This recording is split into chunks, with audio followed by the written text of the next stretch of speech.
Neste momento nós passaremos a exposição das Escrituras, por isso eu convido você para tomar a sua Bíblia em mãos. Hoje eu estou começando uma nova série de sermões que serão pregados, eu espero que até o próximo ano. Essa série se chamará O Deus Redentor e a História da Restauração. Eu não vou me ater a um livro específico da Bíblia, pois o meu propósito é caminhar com os irmãos ao longo das Escrituras, com o objetivo de compreender como nosso Deus está comprometido com a restauração do homem caído. Por que é importante uma série de sermões sobre o Deus Redentor e a história da restauração? Primeiro, este é um grande tema das Escrituras. Os teólogos têm entendido que as Escrituras narram uma única história conduzida por 4 movimentos: a criação, queda, redenção e restauração. Portanto, a história caminha para a restauração de todas as coisas. Segundo, nós precisamos de maior esclarecimento sobre quem Deus é, porque conhecemos pouquíssimo sobre Deus. E, contrariamente, o Catecismo Maior de Westminster diz que o principal ensino das Escrituras diz respeito sobre o que nós devemos crer acerca de Deus, em sua pergunta de número 5. E, por essa razão, examinar textos que nos ensinem sobre o caráter de Deus é tão importante. Em último lugar, é a expectativa de que nós possamos entender mais adequadamente a face obscura do pecado e a nossa necessidade pessoal de restauração. E com isso, eu espero que se torne mais claro para a igreja como as Escrituras apresentam de maneira vertiginosa Jesus Cristo como nosso Deus Redentor. Então, o Deus Redentor e a história da restauração. Nossa primeira exposição será em Gênesis, capítulo 3, versos 1 a 24. Eu te convido para ler comigo. Gênesis, o primeiro livro da Bíblia, capítulo de número 3, versos 1 a 24. Leremos o capítulo inteiro. Nos diz assim a palavra do Senhor: Mas a serpente mais astuta que todos os animais selvagens que o Senhor Deus tinha feito, disse à mulher: É verdade que Deus disse, não comam do fruto de nenhuma árvore do jardim? A mulher respondeu à serpente: Do fruto das árvores do jardim podemos comer, mas do fruto da árvore que está no meio do jardim, Deus disse: Vocês não devem comer dele, nem tocar nele, para que não venham a morrer. Então a serpente disse à mulher: É certo que vocês não morrerão, porque Deus sabe que, no dia em que dele comerem, os olhos de vocês se abrirão, e como Deus, vocês serão conhecedores do bem e do mal. Vendo a mulher que a árvore era boa para se comer, agradável aos olhos e árvore desejável para dar entendimento, tomou do seu fruto e comeu, e deu também ao marido, e ele comeu. Então os olhos de ambos se abriram, e percebendo que estavam nus, costuraram folhas de figueira e fizeram cintas para si. Ao ouvirem a voz do Senhor Deus, que andava no jardim quando soprava o vento suave da tarde, o homem e a mulher, a sua mulher, se esconderam da presença do Senhor Deus, entre as árvores do jardim. E o Senhor Deus chamou o homem e lhe perguntou: Onde você está? Ele respondeu: Ouvi a tua voz no jardim, e porque eu estava nu, tive medo e me escondi. Deus perguntou: Quem lhe disse que você estava nu? Você comeu da árvore da qual ordenei que não comesse? Então o homem disse: A mulher que me deste para estar comigo, ela me deu da árvore e eu comi.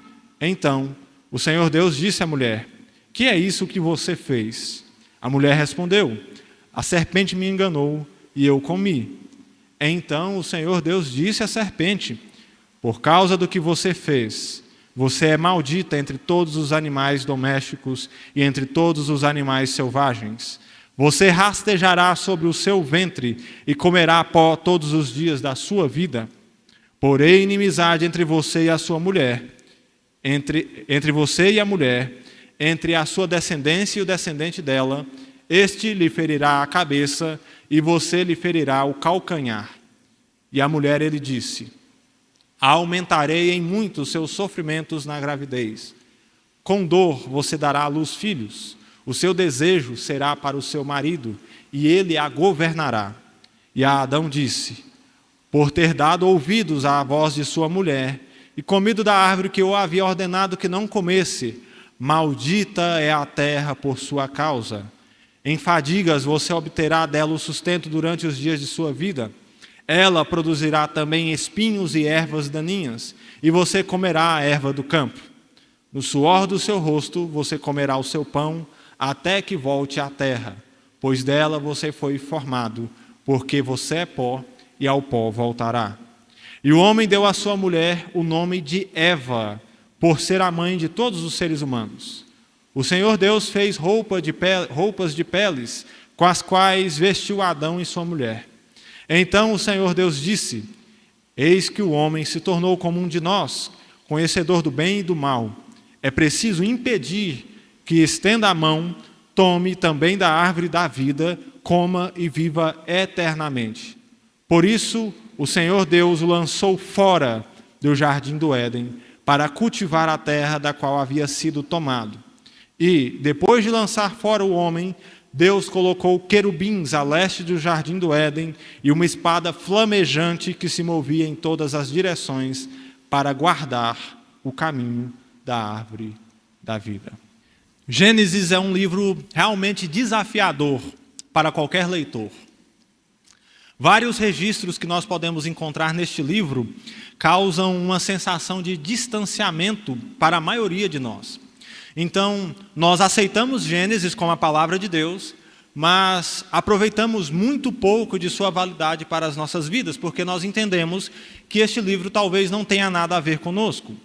E se esse é o seu caso, que não consiga entender a importância deste livro para a vida cristã, eu quero desafiá-lo a reconsiderar essa sua opinião. A importância do livro de Gênesis está na maneira como ele nos apresenta grandes fundamentos para a vida que apontam para Jesus Cristo. E é isso que nós precisamos. Gênesis está organizado em várias seções encabeçadas pelo termo hebraico Toledot, cujo significado é geração ou genealogias.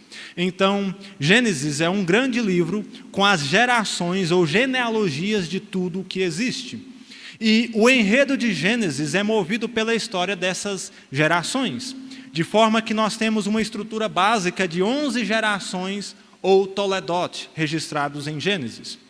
Do capítulo 1 ao capítulo 2, verso 3, nos é dito que Deus criou tudo do nada. Então nós temos a geração dos céus e da terra, do capítulo 2, verso 4 ao capítulo 4, verso 26.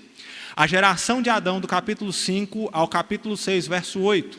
A geração de Noé, do capítulo 6, verso 9 ao capítulo 9, verso 29. A geração de Sem, Cã e Jafé, do capítulo 10 ao capítulo 11, verso 9.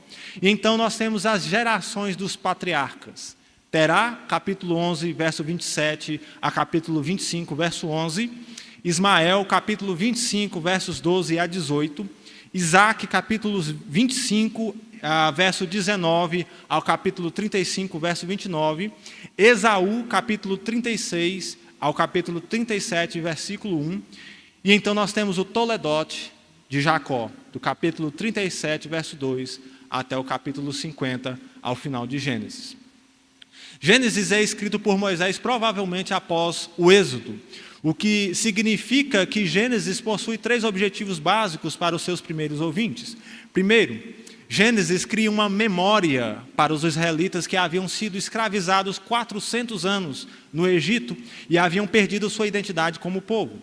Segundo, Gênesis confronta a idolatria pagã do mundo antigo, atribuindo a Deus a criação de tudo que existe. E terceiro, Gênesis tem o propósito de testemunhar ao povo de Israel a promessa de restauração através de uma descendência, mais especificamente do descendente da mulher. de forma que Israel é a descendência santa e um povo aliançado com o próprio Criador de todas as coisas. Talvez Gênesis não seja um livro de aplicação prática tão clara como podem ser os escritos paulinos. No entanto, nenhum livro das Escrituras retrata tanto a história da redenção como é Gênesis. E por essa razão, Gênesis é o começo da história do Evangelho. E, portanto, o seu valor para a vida é imensurável, porque Gênesis não somente trata sobre a dignidade da vida humana e de promessas antigas, mas Gênesis mostra para o nosso tempo por que um Deus redentor é importante para nós. E é sobre este tema que eu quero tratar com você nesta noite. Por que nós precisamos de um Deus redentor? Essa é a pergunta que eu espero que nós possamos responder conforme nós expomos este texto. Por que nós precisamos de um Deus redentor? Em primeiro lugar, nós precisamos de um Deus redentor em razão do pecado. O pecado arruinou a existência humana. Todas as misérias que afetam a humanidade, sejam as guerras, enfermidades, distúrbios psicológicos, relacionamentos quebrados, e cada atrocidade tem um causador primário, chama-se pecado. E em razão do pecado, somente um Deus redentor pode trazer restauração à vida humana, pois cada homem e mulher que pisam neste planeta estão fadados a uma existência com o pecado. Então, Gênesis nos mostra que eu e você somos pecadores, que precisamos de um Deus redentor. A pergunta é, você sabe disso? Como eu já mencionei, Gênesis é o relato da origem de todas as coisas, inclusive do mal. Com uma demonstração inimaginável de poder, Deus cria através da sua palavra tudo o que existe. Ele fala e a partir do nada, toda a realidade à nossa volta, conhecida ou desconhecida, é trazida à existência. Em 6 dias, o Senhor Deus criou o universo visível e invisível. Ele criou os céus, Ele criou a terra, as águas, as estrelas, os planetas, toda a vida animal e vegetal, estabeleceu leis físicas, químicas e biológicas para a sua criação. E em cada etapa da criação nos mostra a narrativa de Gênesis que Deus viu que era bom e belo o que estava sendo criado. De forma que, criada a realidade e ordenado todo o universo com suas leis, nos diz Gênesis capítulo 1, verso 31, Deus viu tudo o que havia feito e eis que era muito bom. A criação é ordenada e realizada, preparando um ambiente propício para o homem, a coroa da criação, para que este homem pudesse habitar e subsistir na terra. Então, o homem é formado à imagem e semelhança de Deus. Isso significa que ele possui capacidades intelectuais e criativas que lhe dão o posto de vice-gerente na criação. O Senhor Deus o concede bênçãos maravilhosas porque Ele o cria completo em sua existência e propósito. Deus o coloca num jardim, o Éden, cheio de variadas espécies de árvores que o alimentaria.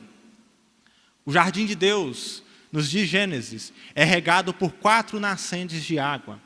Ele era suprido de recursos minerais que o tornavam rico e, ao mesmo tempo, belo. O Éden era um tipo de palácio real para o homem, já que ele é o vice-gerente da criação. No Éden, os mandatos criacionais deveriam ser cumpridos em toda a sua potencialidade. Ele era um local espiritual e social para o homem. Porque nele o homem está em um lugar, por exemplo, onde o casamento e a vida familiar chegariam a uma expressão mais rica. E, portanto, o Éden é um local de vida e conhecimento para o homem. De acordo com o capítulo 2, verso 9, para isso, do solo o Senhor Deus fez brotar 2 árvores, a árvore da vida no meio do jardim e a árvore do conhecimento do bem e do mal. As 2 árvores eram um símbolo da aliança e bênçãos que o homem usufruía com Deus. A árvore da vida deveria lembrar ao homem que, apesar do poder e singularidade com o qual ele foi criado, ele era finito e dependente de Deus. Ela indicava ao homem que ele não possui vida própria em si mesmo, mas Deus é a fonte da vida. A árvore do conhecimento deveria lembrar ao homem sua submissão a Deus, porque acima de si existe um Deus criador que o obriga a cumprir sua vontade. E apesar do seu poder e do seu conhecimento potencial, o homem, portanto, possui limitações.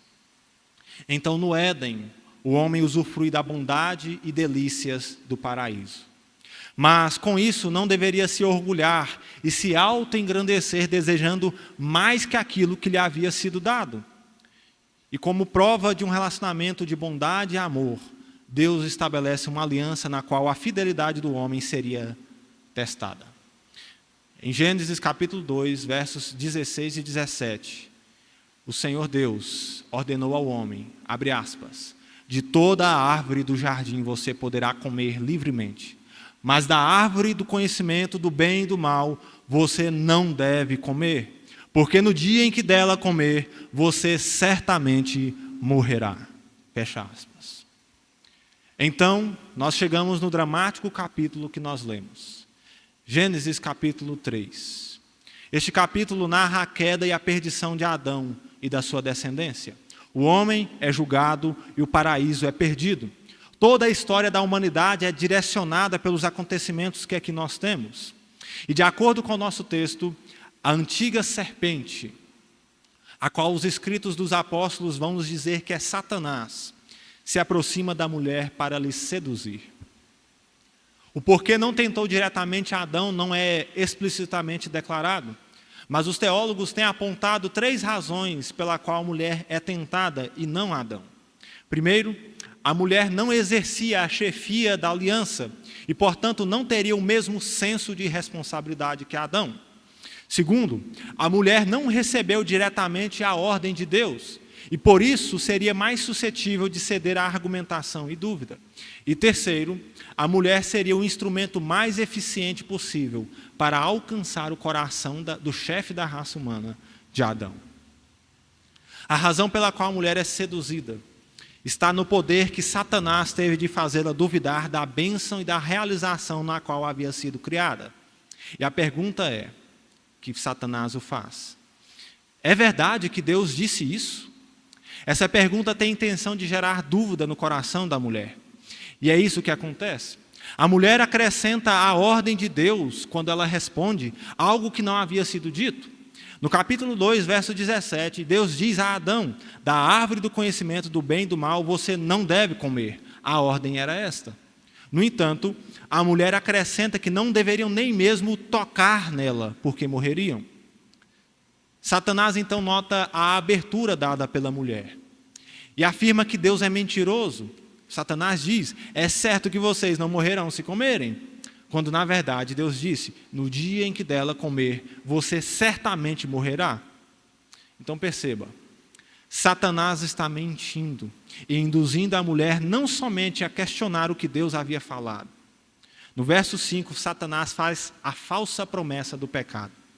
Ele diz que se eles comessem do fruto da árvore do conhecimento, os olhos deles seriam abertos e eles se tornariam como Deus. A estratégia satânica, irmãos, é seduzir o coração do homem, gerando insatisfação no estado no qual ele foi criado.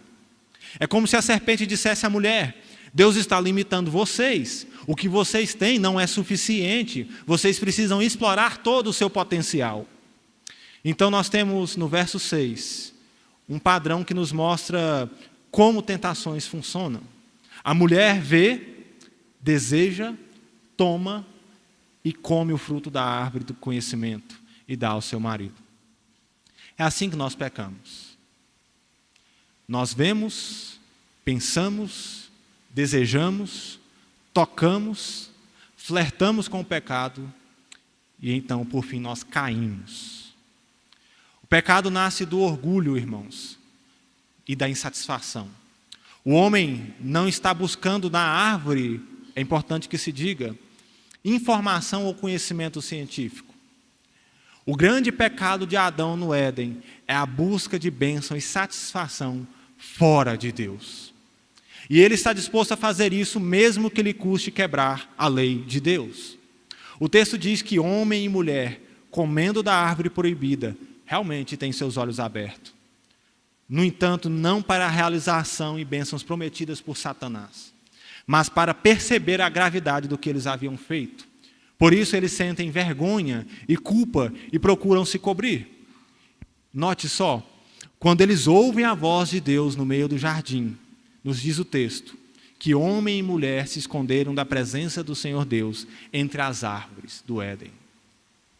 É curioso que as ações do homem diante do seu pecado se tornam cada vez mais graves.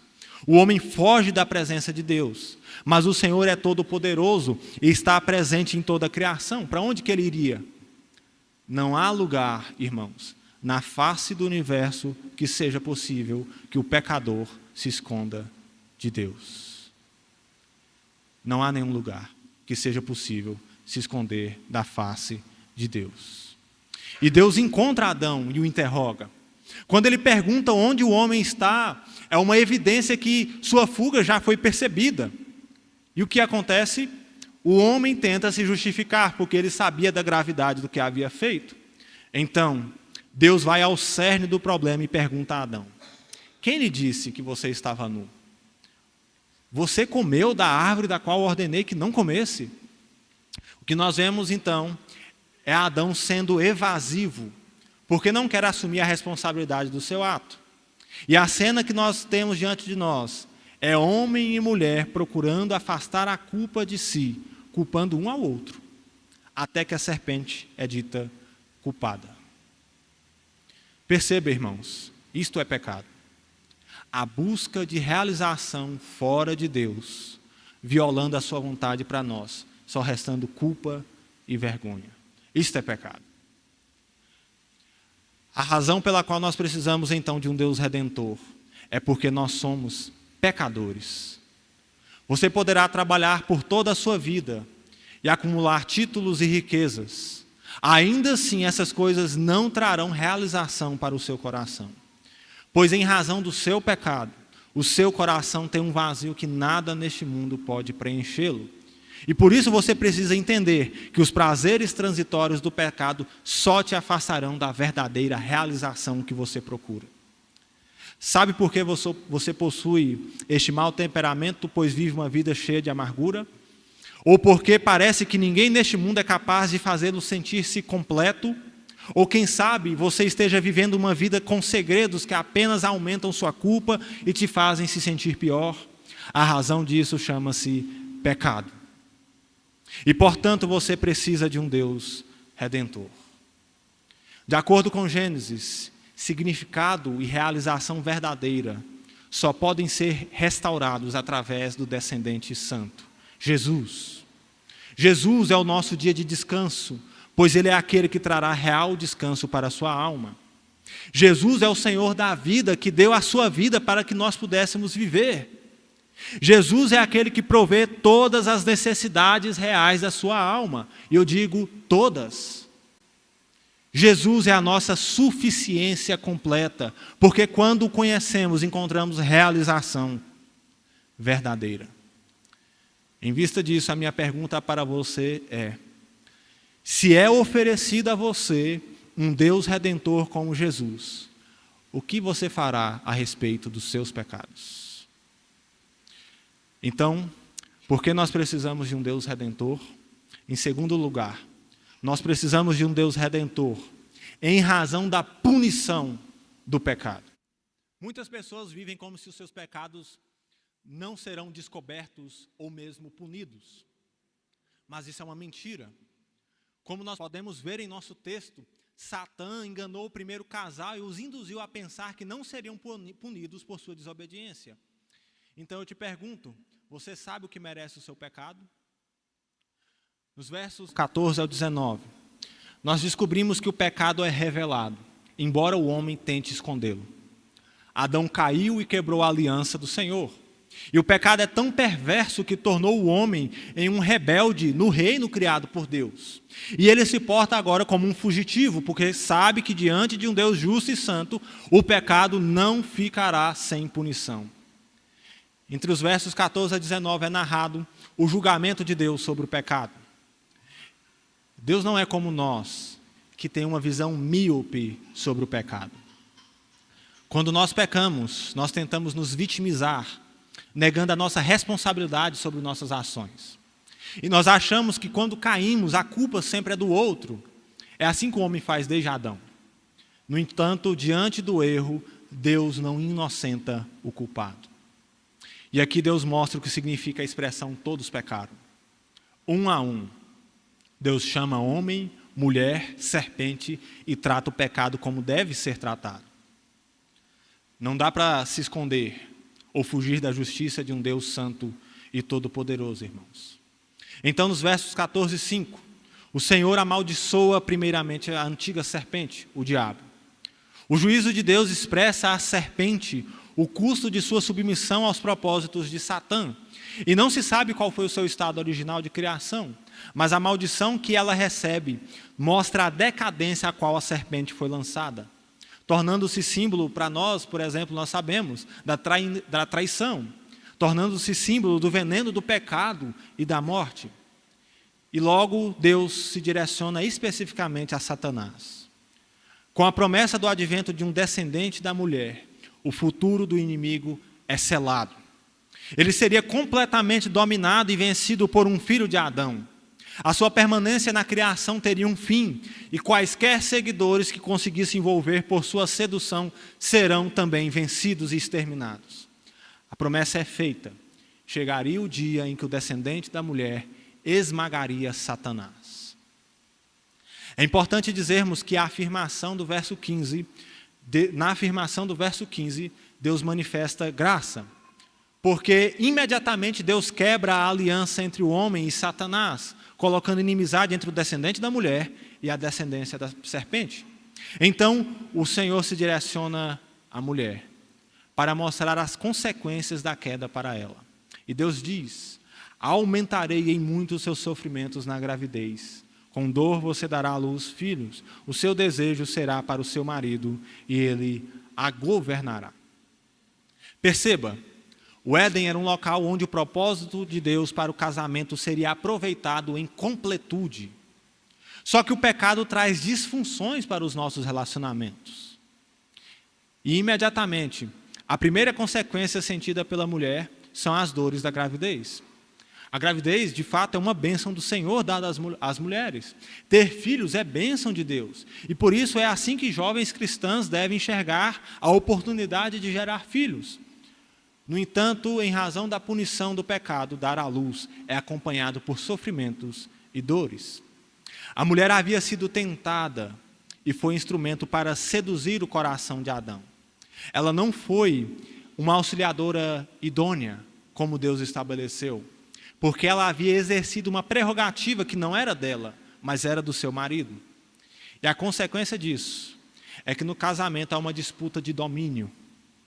Deus diz: o seu desejo será para o seu marido, mas ele a governará. Note uma coisa. A expressão hebraica traz a ideia de que, em razão da punição do pecado, a mulher desejará ter domínio sobre o seu marido. Mas, ao contrário disso, ela colherá em muitas situações um domínio tirânico e o seu marido a dominará.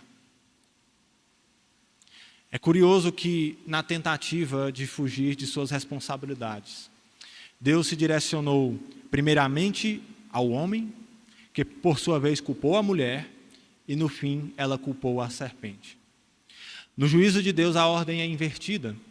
Ele julga a serpente, depois a mulher, então ele lida diretamente com Adão. E agora Deus está face a face com Adão. Adão é o cabeça da raça humana. Ele é o representante da raça humana na aliança com Deus.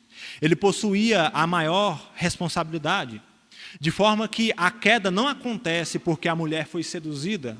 A queda acontece porque o homem traiu Deus sob as falsas promessas de Satanás. Lembra que nós falamos sobre o estado de bem-aventurança e completude em que o homem foi criado? Ele possuía tudo: recursos, beleza, uma esposa auxiliadora, poder, riqueza, conhecimento e imortalidade. No entanto, buscando autoengrandecimento, Adão trai a Deus se aliançando com a serpente. A ruína de Adão nós chamamos de pecado original. Adão cometeu o primeiro pecado e foi tomado de corrupção. O estado original de retidão e santidade foi perdido. E nós sabemos que o pecado foi transmitido a toda a sua descendência. Conforme nos diz o apóstolo Paulo em 1 Coríntios capítulo 5, por um só homem, Adão, o pecado entrou no mundo. E, portanto, todos pecaram. Cada homem, mulher e criança nascidas neste mundo nascem com o pecado original. De forma que o homem não é, irmãos, uma tábua rasa repleta de bondade. O homem é totalmente depravado. Nós dizemos depravação total porque cada aspecto da humanidade foi afetado pelo pecado. E não há uma só parte no homem que seja livre do poder do pecado. E é por essa razão que o pecado de Adão teve consequências cósmicas. Veja que o juízo de Deus sobre Adão implicou primeiramente uma maldição que afetou toda a terra. Pois Deus o diz no verso 17, maldita é a terra por sua causa. E observe bem, uma das principais características do homem descrita em Gênesis é a sua relação com a terra. Ele foi formado da terra e deveria cultivá-la para que, produzindo cultura, cada aspecto da criação fosse desenvolvido ao máximo. Então, ciência, arte, o cultivo, a reprodução seriam direcionados para a glória do Deus Criador. No entanto, com a queda, o que era bom passa a ser pesaroso. O trabalho, por isso, é exaustivo. A terra não produz em todo o seu potencial. Pragas ameaçam o plantio e a colheita, de forma que o trabalho humano é agora pesaroso para a nossa alma. Traz cansaço, inclusive trazendo até mesmo patologias a algumas pessoas. E não para por aí. A maior punição possível para Adão foi a morte. Deus diz que do pó da terra ele foi formado e ao pó ele voltaria. A morte adentra no mundo por causa do pecado. E a morte significa muito mais do que morte física ou fim da vida biológica.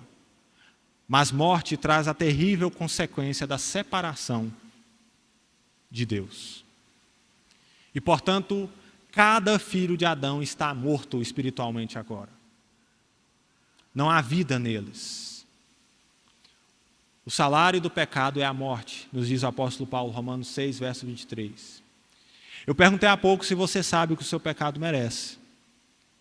De acordo com Gênesis, o meu e o seu pecado devem ser punidos com morte eterna, a eterna separação da face de Deus. Paulo, falando aos Tessalonicenses, diz que aqueles que não creram no Senhor Jesus sofrerão penalidade de eterna destruição, banidos da face do Senhor e da glória do seu poder. Assim, a punição necessária para o pecado chama-se inferno. Talvez você possa se perguntar, mas por que o inferno é eterno? Deixe-me ponderar algumas coisas. O inferno diz respeito à execução da sentença justa de Deus. A eternidade deste castigo se dá por um motivo lógico. O ímpio não pode se reabilitar e sempre estará em um estado de transgressão. Ele é incapaz de se reabilitar. Logo, a sua pena está em conformidade com a sua transgressão. Só para entendermos isso, deixa eu usar um exemplo da justiça comum. Hipoteticamente, João é um membro de uma facção criminosa da sua cidade. Ele assassinou cruelmente um senhor que chegava em sua casa. E após julgamento, a sentença que o juiz aplicou foi de 30 anos de retenção ou prisão. Só que, passados 7 anos, João conseguiu progressão de pena. 5 anos depois, ele é solto. Ele deseja se reabilitar, ele diz. Entretanto, apenas 1 ano após sua liberdade ser concedida, ele comete o mesmo crime e João é preso novamente. Perceba, à luz da nossa justiça comum, a infração da lei de nosso país implica em retenção sujeita ao crivo de um juiz. E a reincidência resultará em nova pena. Agora pense, o pecador que morre em seus pecados e delitos é um pecador e transgressor eterno. Ele não pode se reabilitar. A sua transgressão implica em um processo de pena contínua, o inferno. A única maneira do pecador ser livre é através de uma justificação que tem implicações eternas também. O inferno é eterno porque o pecador sem Cristo nunca irá se restaurar e será um eterno transgressor. A sua desobediência e a sua rejeição a Cristo não tem fim, o que significa que seu estado condiz perfeitamente com o que deseja, distância de Deus. Eternamente, o pecador sem Cristo atrairá sobre si uma pena eternamente igual à sua transgressão. Portanto, diante da realidade do inferno, você precisa de um Redentor que o salve da punição do pecado. Lembre-se, o primeiro a negar a realidade do inferno foi Satanás. Lembre-se disso. Você pode trabalhar, conseguir uma bela casa, encontrar o amor da sua vida, ser bem-sucedido na carreira profissional. Ainda assim, em razão do seu pecado, você vai com tudo isso para o inferno. E o motivo? Você é totalmente incapaz de salvar a si próprio. Por mais que você se esforce, você não é capaz. O único caminho de salvação chama-se um Deus Redentor, Jesus Cristo. Por isso você precisa crer no Senhor Jesus. Gênesis 3,15 é a declaração ao qual os pais da igreja chamaram de proto-evangelho, porque é o anúncio da vitória de Cristo sobre o diabo, a morte e o inferno. Deus se fez homem e morreu por nossos pecados. Portanto, Jesus sofreu as punições do pecado para que nós pudéssemos viver. Isaías 53, verso 5 nos diz: Ele foi traspassado por causa das nossas transgressões e esmagado por causa das nossas iniquidades. O castigo que nos traz a paz estava sobre ele e pelas suas feridas fomos sarados. O apóstolo Paulo diz: Jesus nos resgatou da maldição do pecado, fazendo-se ele próprio maldição. Gálatas capítulo 3, verso 13. E o autor de Hebreus nos fala que Jesus sofreu a punição do pecado, para que por sua morte destruísse aquele que tem o poder da morte, a saber, o diabo. E Paulo ainda nos diz que o nosso Redentor, o Deus da paz, em breve esmagará Satanás debaixo dos pés de vocês. Romanos 16, verso 20. Cada pecado será julgado. O oculto será revelado. E a não ser que você tenha Jesus como seu Redentor, a minha pergunta para você é: como você poderá resistir às mãos de um Deus santíssimo e justo? Creia em Jesus e ele será sua torre forte. Só há esperança em Jesus. Nós precisamos de um Deus Redentor, pois em terceiro lugar, somente um Deus Redentor pode restaurar pecadores. Saiba disso. Somente um Deus Redentor pode restaurar pecadores. O Evangelho é uma mensagem de juízo sobre o pecado antes de tudo. O próprio Jesus disse: quem não crê no seu nome já está condenado. João capítulo 3, verso 17. Mas o Evangelho é também a boa notícia do reino. Pois Deus, em seu infinito amor, providenciou um meio para que pecadores fossem salvos. Há esperança no Deus Redentor. Por isso, o que pecadores caídos precisam é restauração, que só pode ser encontrada em um Deus Redentor.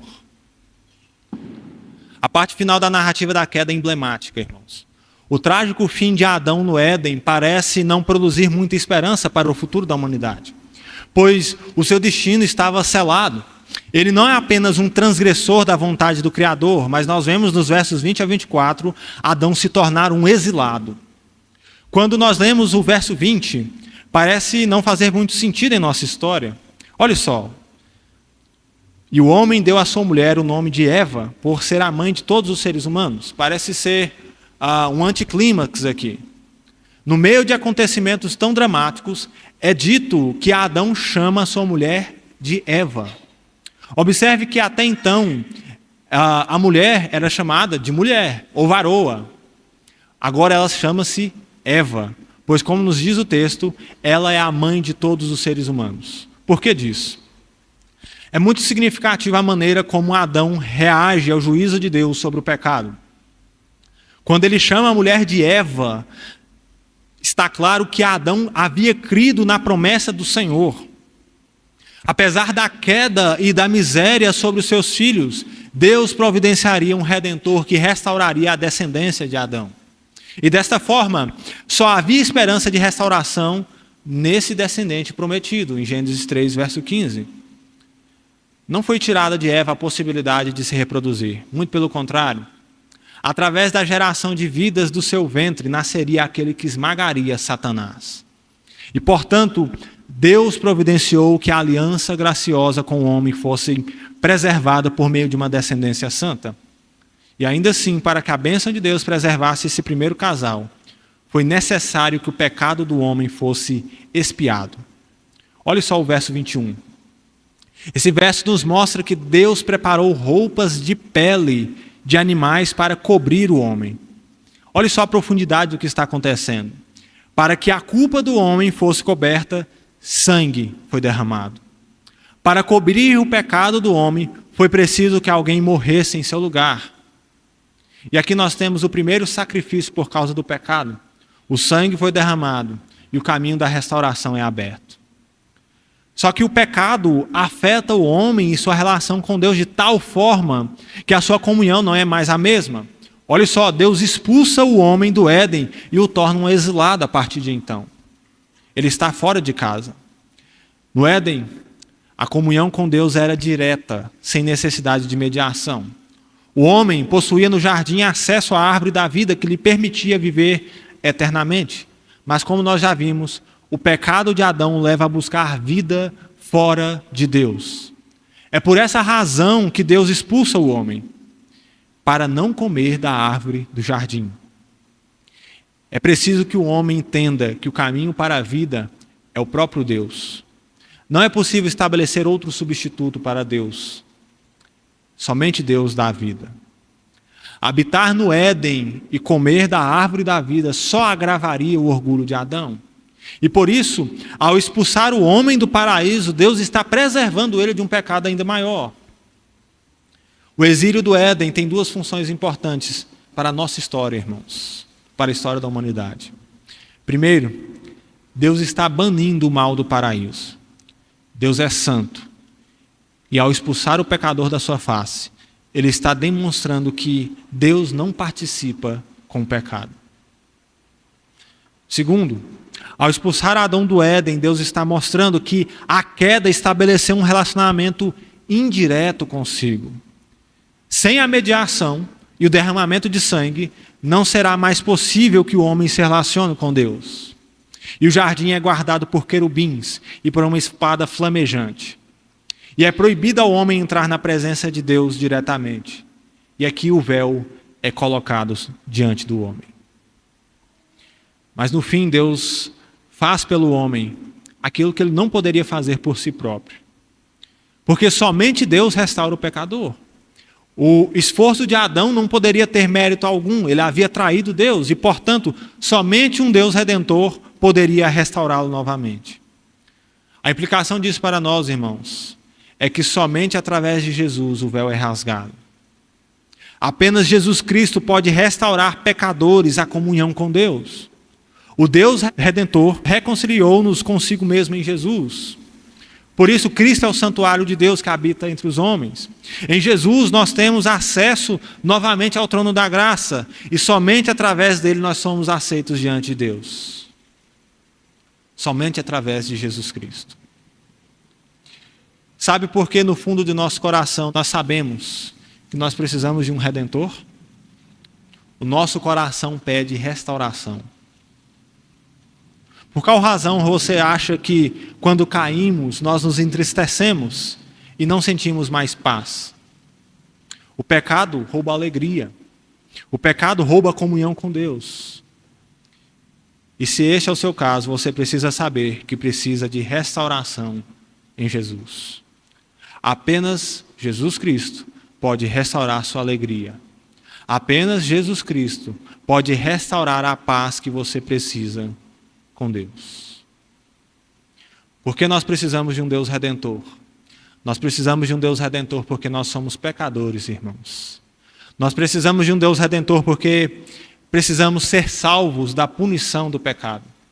Nós precisamos de um Deus redentor porque somente Ele pode restaurar pecadores caídos.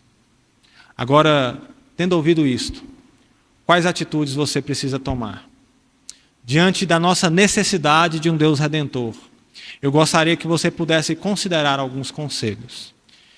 De maneira resumida, nós precisamos de um redentor por causa da queda. Agora pense, o que pecadores caídos que recebem a graça do Evangelho precisam fazer? Você precisa lidar com seus pecados. E como você pode lidar com seus pecados? Primeiro, confesse os seus pecados. Este é o primeiro passo para a restauração. Alguém que entenda a gravidade dos seus pecados e reconheça os prejuízos que eles trazem, precisa saber também da importância da confissão. Tiago nos ensina que quando confessamos os nossos pecados, trazemos cura para a alma. A maioria dos nossos pecados ganham forças em nossas vidas e causam tantos problemas porque eles não são confessados. Pecados não confessados crescem como um câncer no coração, até nos levar à morte espiritual. A confissão de pecados, portanto, irmãos, é libertação para a alma, porque você não terá mais nada o que esconder. Confessar os pecados é o caminho de Deus para a santificação e cura. O apóstolo João nos diz, se confessarmos os nossos pecados, Ele é fiel e justo para nos perdoar os pecados e nos purificar de toda injustiça. O próprio Jesus Cristo nos advertiu sobre o engano de não confessarmos os nossos pecados. Jesus disse, não há nada encoberto que não venha a ser revelado, nem oculto que não venha a ser conhecido. Lucas 12, verso 2. Nós não confessamos os nossos pecados, irmãos, porque nós somos orgulhosos. O problema disso é que o nosso coração se torna um baú de pecados não tratados. Nós guardamos os nossos pecados como se eles fossem coisas realmente boas, mas não são. Quem sabe você planeje os seus pecados. Quem sabe você os esconda dos seus pastores. Quem sabe você os esconda da sua esposa. Quem sabe você os esconda do seu marido. Quem sabe você os esconda dos seus pais. Quem sabe você tem conseguido esconder de todo mundo o seu pecado. Mas de Deus você não esconde os seus pecados, meu irmão e minha irmã. Quer vencer os seus pecados? Comece confessando eles. Pare de tentar esconder algo que Deus não fará vistas grossas para você. Segundo, abandone os seus pecados. Quem encobre as suas transgressões jamais prosperará. Mas o que as confessa e abandona alcançará a misericórdia. Provérbio 28, verso 13. Sem dúvida, para a maioria das pessoas, é mais fácil falar do que fazer isso. Há pecado que nós lidamos que parecem ser invencíveis. Às vezes tem pecados que, se contássemos quanto tempo estão conosco, perceberíamos que os praticamos durante a maior parte da nossa vida. E a verdade é que muitos crentes têm o desejo sincero de vencer esses pecados, mas eles simplesmente não têm forças para abandoná-los. Então vivem uma mediocridade espiritual, porque não estão convencidos de que podem vencê-los. Mas já parou para pensar que gastamos pouca ou quase nenhuma energia nossa para lidarmos com os nossos pecados?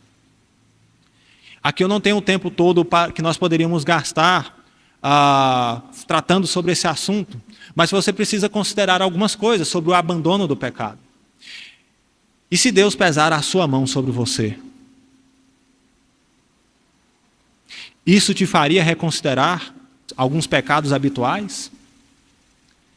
Sabe o que faz a mão de Deus pesar sobre nós? Pecados não confessos e não abandonados. Nós pecamos porque escolhemos pecar e não abandonar certas práticas. Nós pecamos porque temos mais prazer no pecado do que em Deus. Jesus disse que se o seu olho leva você a tropeçar, arranque-o e jogue-o fora, pois é preferível você perder uma parte do seu corpo do que ter todo o corpo inteiro lançado no inferno. Mateus 5, verso 29. Se você quer abandonar seu pecado, há duas coisas que você precisa fazer. Primeiro, não faça vistas grossas para aquilo que pode te destruir. Paulo diz aos Romanos se pelo Espírito mortificarem os feitos do corpo, certamente viverão. Perceba, lidar com o pecado tem que ser feito com a mesma seriedade que encararíamos o tratamento de uma doença terminal. Portanto, mortifique o seu pecado ou ele vai matar você. Segundo, talvez você precise de ajuda. Pecados que não abandonamos envelhecem conosco porque nós não expomos nosso coração ao confrontamento. E pessoas que caminham conosco para nos ajudar confrontarão os nossos pecados. Portanto, abandone os seus pecados. Terceiro, busque restauração. Muitas pessoas não querem buscar restauração, porque o caminho para a restauração nem sempre é o mais confortável para elas. O caminho para a restauração pode ser duro, mas resulta em felicidade para a alma, em alegria eterna. E eu preciso que você saiba que quando cremos em Jesus, Deus se compromete consigo mesmo para nos santificar e tratar os nossos pecados. Embora nós tenhamos resistência para tratar alguns pecados, Deus se compromete a tratá-los. E Ele fará isso, mesmo que tenha que nos disciplinar. Hebreus nos diz, Deus nos disciplina para o nosso próprio bem, a fim de sermos participantes da sua santidade. É para o nosso próprio bem, irmãos. Entender a nossa necessidade de restauração, portanto, requer humildade e submissão a Cristo. Pois Jesus é o Deus Redentor que abre caminho para a restauração de pecadores. E não sei se você já pensou, que talvez a razão da sua falta de paz, confusão, medo e todas as angústias que podem passar por seu coração seja um sinal de que você precisa ser restaurado. Portanto, confesse os seus pecados, abandone-os e procure restauração. Deseje restauração. Não tarde isso para a sua vida. Deus é bondoso. Aproveite o caminho de restauração que é oferecido gratuitamente agora a você em Jesus. E Ele te salvará. Oremos ao Senhor.